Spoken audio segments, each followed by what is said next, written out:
Hey guys, it's Justine, and today I thought I would do a little rumor video. It's been a while since I've done one of these, and I don't really like to do them because it sort of just promotes more random rumors, but it is kind of fun to go and see what people are talking about and what people think is going to be released next. And this kind of really hit home for me. This is a render of what potentially could be the new 2021 iMacs, and this was released by John Prosser, and he's obviously has quite a track record for releasing a lot of rumors and leaks. And why this got me kind of particularly excited is because when these colored iMacs were released, this was at a time where Apple was kind of struggling financially and a lot of things were up in the air, and this sort of revigorated Apple. It sort of got people interested again, I guess added the fun back into the company. And then these computers were wildly used in schools and you saw them everywhere, and it really kind of was a game changer for Apple. And for me personally, like these colored iMacs, they do hold a very special place in my heart. So let's go and see, when were these released? So this was, the lifespan of them were from 1998 to 2003. So this was kind of for me at a point where I was actually in high school, kind of just graduating, trying to figure out what I wanted to do. And at that point in time, Apple had such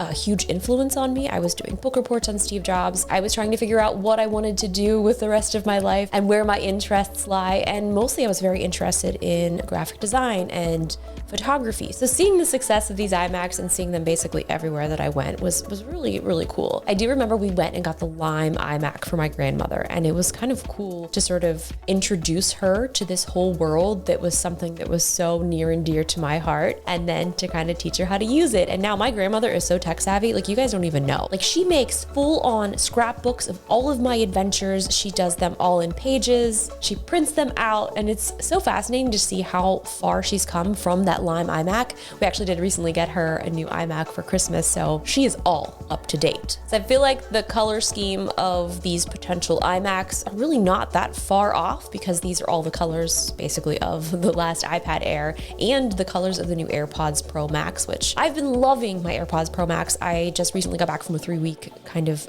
COVID safe social distancing road trip where I basically saw less people in 3 weeks than I saw on a single walk around my block in Los Angeles. And my sister and I were doing podcasts, basically in the back of a Chevy Tahoe. And we've been using the AirPods Pro Max for our main headphone source. I edited probably 35 hours in the passenger seat of the car with them. Even in the car, when we were kind of having conversations and I was editing, I actually would forget that I had them on, because I would just turn the transparency mode on and I would be able to hear everything perfectly. Like it's kind of weird to think about. And then I'd be like, wait, I have a headset on. Like this is strange. But anyway, going back to these iMacs, I'm very excited because the performance of the M1 in that 13-inch MacBook Pro, I'm not gonna lie, it's basically been my main editing machine since it came out. Now, I obviously had traveled a little bit for the holidays, and this past 3 weeks, the 3-week road trip was really a test for me because I pushed this thing to its limits.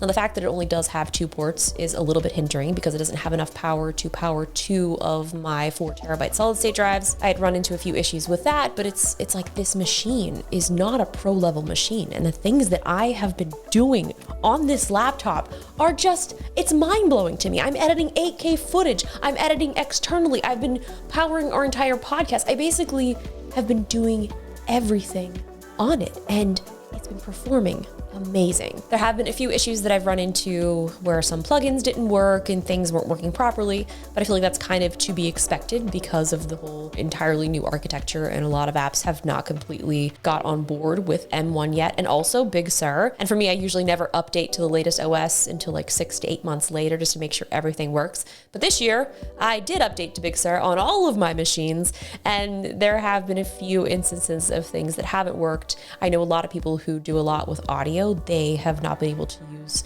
various plugins and things like that. So I think it is kind of hit or miss depending upon what you're doing. But for me, that M1 and being completely kind of engulfed in the Apple ecosystem, editing in Final Cut and compressor and everything that I do, it's so powerful. I mean, it really does rival my Mac Pro back there. Now, the difference is though, obviously with the Mac Pro, I have so much more power. I can attach so many more things to it. I have 1.5 terabytes of RAM in it. So it is kind of hard to put them kind of side by side in a comparison kind of in that scale. But the amount of things that I've done on that MacBook Pro, I'm so shocked. The future of these chips that Apple is creating is, I'm so here for it. Like the next whatever they release, whatever it is, if it's gonna be a 16-inch MacBook Pro, I don't know. I'm so ready for it. But that's also why I'm very excited about the potential next gen desktop. So John also showed this. This is a potential render of what the new Mac Pro would be like. So I don't know if you guys can see, well, you know what the Mac Pro looks like, but it's over there. It's a big boy, it's beefy, it's powerful, it's incredible. So the fact that this is saying that it is gonna be like 3 to 4 Mac minis stacked on top of each other, like that's what it's gonna look like. And it's like processing power here, heat sink up here. What's that top look like though? I wonder if it's gonna kind of look like the grill of the Mac Pro. Would be pretty cool. So who knows if it's real, but either way, I think these colors do look beautiful. But what's difficult is if this is on my desk, I'm really only gonna see the screen and kind of like the bottom of it. So I don't really see that much of a reason to have all the colors, but I do know that I would definitely be getting the pink one. No questions asked. What is the question? What color do you want? You don't even need to freaking answer it. It's answered already. The thing that I don't like though is my only sort of complaint is this color of the AirPods Pro Max. Like, I don't like this. It's a little too orange. Like, this is nice. I feel like this should have been more of like a muted kind of color because it doesn't really match anything. Like, it's not, I'm not sure. It's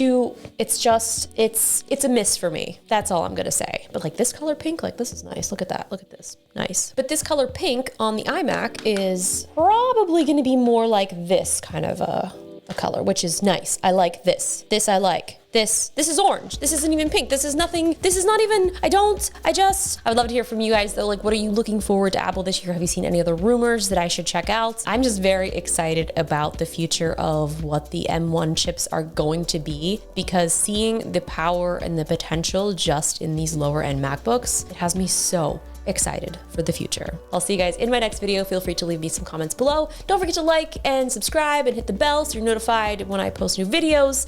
And that's all. I'll see you guys in the next one. Bye.